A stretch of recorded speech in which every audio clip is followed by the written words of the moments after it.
Nathan Cruz with Carlson Software, and in this video we're going to take a look at the available point and polyline and survey data import options that we have available in Carlson Precision 3D Topo 2016. So, of course, we can load a land XML file which can contain surfaces, alignments, parcels, cocoa points. It can also contain survey data. We can load a surface, which is a Carlson 10, a surface from a land XML file, surface from a grid file, a surface from a DXF file. We can also create a basic surface. And in this dialog, you basically just give us the corners and how big you want the surface to be, and then what the name should be for the surface, which is not reasonably important. And you can create a basic surface that allows you to do things like create points, insert objects, draw polylines. So for example, I can just use this basic surface for sketching. And if I want to go beyond sketching, we can do a little pad template surface here. I'll just use the roller scroll wheel to raise that elevation up. I can also type the exact elevation that I want for the pad. You can also change the cut and the fill slopes. In this case, we're entirely in fill, so if we want to steepen that up or make it a little bit more drawn out, we can do that. So we can notice that the fill cut has no, or the cut slope has no effect in fill, and vice versa. You can change the mouse wheel increment value to whatever you want. So with each click of the mouse wheel, you can make it finer or more coarse by modifying that value. Once you are done, just click the left mouse button, and that will end the command. Once this pad template is created, you can do a few things with it. You can edit the pad template, and what that allows us to do is change the cut and fill slope. So in this case, we'll change the slope back to 45, and notice it update. We can reset the pad. That'll put it back down on the ground. We could recreate that pad.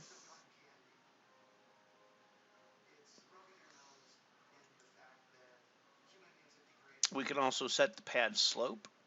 So if we want to change the slope from one corner of the pad to the other, because by definition these pad templates are completely planar. So if we want to give it a little bit of a slope in this direction, we can set the pad slope. I'm going to pick this node, which we'll try to pick one of these edges here to here.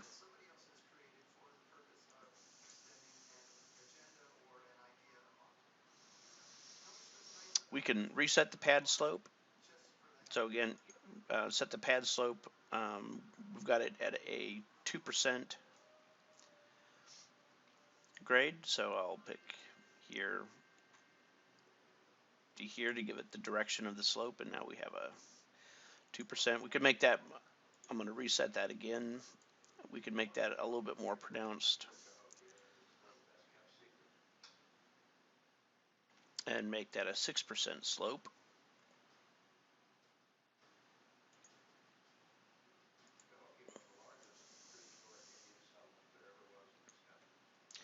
Once you do get your pad template the way that you like it, you can press the right mouse button to end the command or the enter key. And once you're satisfied with your pad template, then one thing that you can do is select the pad template, and you can merge that surface with the outermost surface. And what that does is now we've created and merged one surface at this point. And pad templates, you can continue to create more pad templates, or even do a cut scenario. So I'm going to put in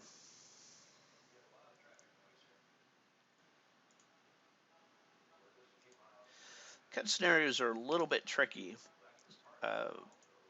and the reason for that is because it goes under the surface. So the recommendation there is to turn the surface transparent. We'll make it about 50%, which is 0.5. Values are entered in as ratios.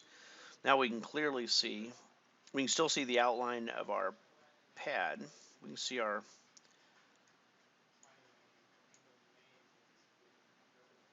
pad template polyline, and I'm going to create the pad template command again, and I'm just going to roll that down using the mouse wheel.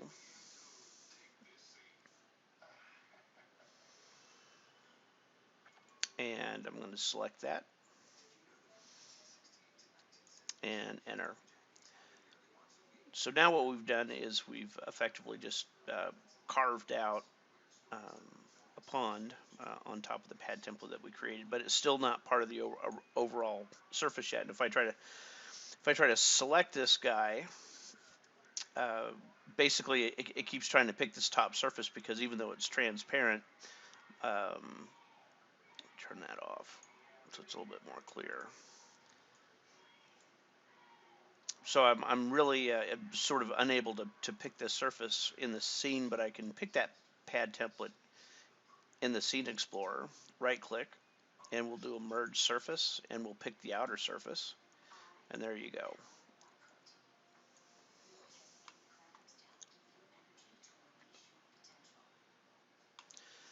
So this is creating a basic surface, and also working with our simple pad templates commands, how to edit them, how to merge the surfaces, how to combine them into more interesting. We can also cut channels and do things like that in this case as well.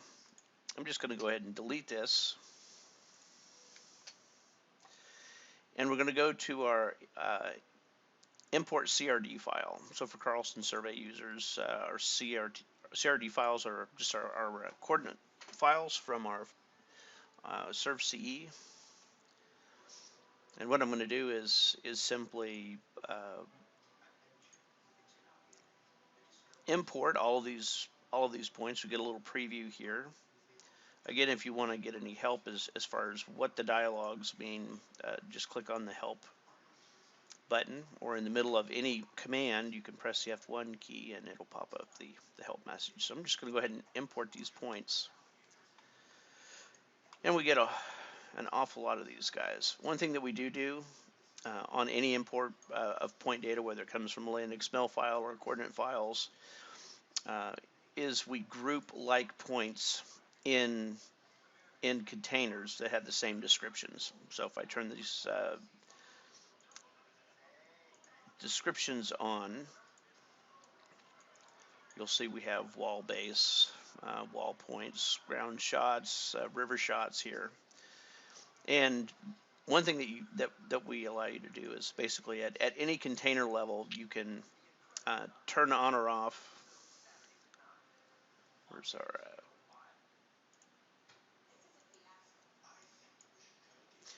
you could turn on or off these properties based on your current selection set, and then you can always override those based on an individual selection. So here we can turn pretty much everything on. For this particular guy, if you go up to the containing parent and modify it, then basically it's going to remember those settings. And the higher that you go up, the more overall control that you have for everything in underneath of that tree structure. So once you do have point data that's in your scene, the other thing that you can also do is you can import polyline files. And this one, we have a river walk, we have some contours, and I'm not going to create a surface from them just yet, just to show you that these contours come in In this case, they match up pretty well with the survey data that was actually collected out in the field with Carlson Serve CE. But what I'm going to do is we do need a surface, and obviously we've got this interesting what appears to be this concrete pillar, and so I'm going to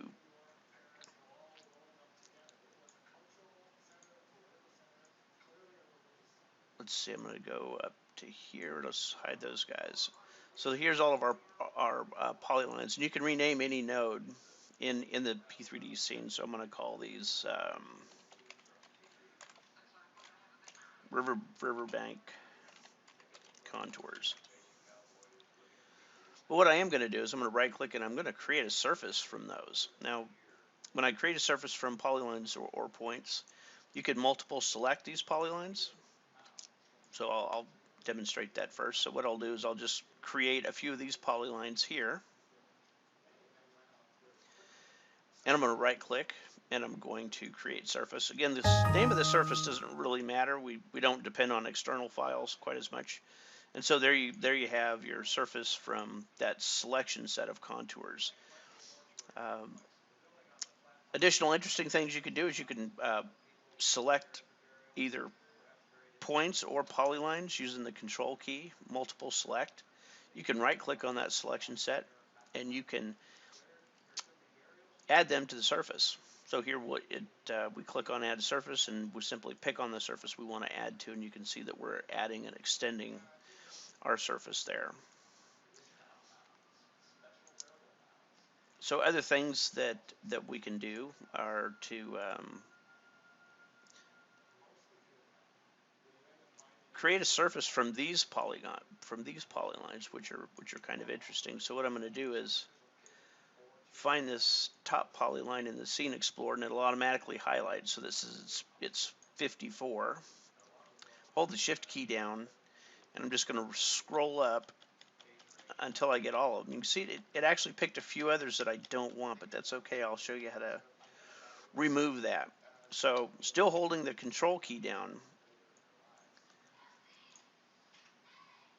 simply click on the other objects that you want to remove from the selection set again. So if I re-click on them, it'll add it to the selection set. If I click on it again, it will remove it. Now at this point, I can create a surface from this selection set, and I'm just going to call it pillar. I'm going to go ahead and load it. And now what you see, we have a nice, pretty concrete pillar, and we can go a little bit further than that, and we can actually put a concrete texture on there. It's not, I didn't hit the target, so let me do that again. There we go. Now we have a nice concrete pillar, and at some point, if you don't want to see the riverbank contours anymore, you could simply go into the Property Explorer, go to Display, and turn the visibility off.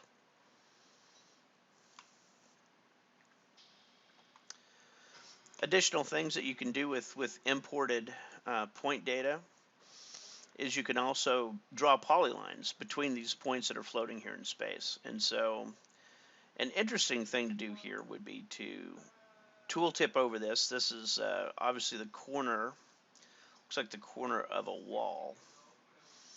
So we have some more precise data from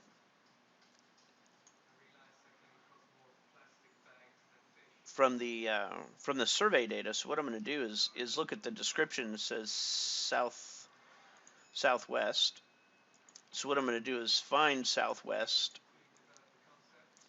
I'm going to right click on that. I'm going to create a surface from just those points.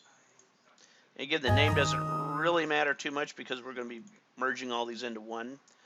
And so I just added those points to a new surface. And then what I'm going to do is make sure that I highlight that new surface. I'm going to rename this to Southwest.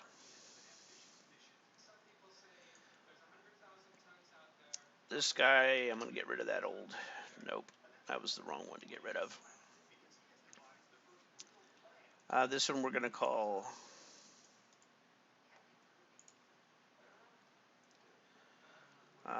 that was pillar.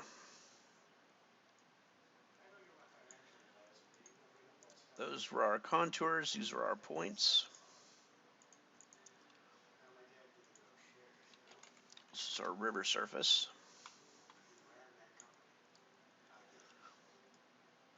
So we want our river surface to be the primary one. So what I'm going to do is select the pillar, and I'm going to do a merge surface. And also I'm going to select SW, and if you double click on any object or group of objects, it'll zoom to the extents of that. And here what I'm going to do is I'm going to right click and I'm going to do another merge surface.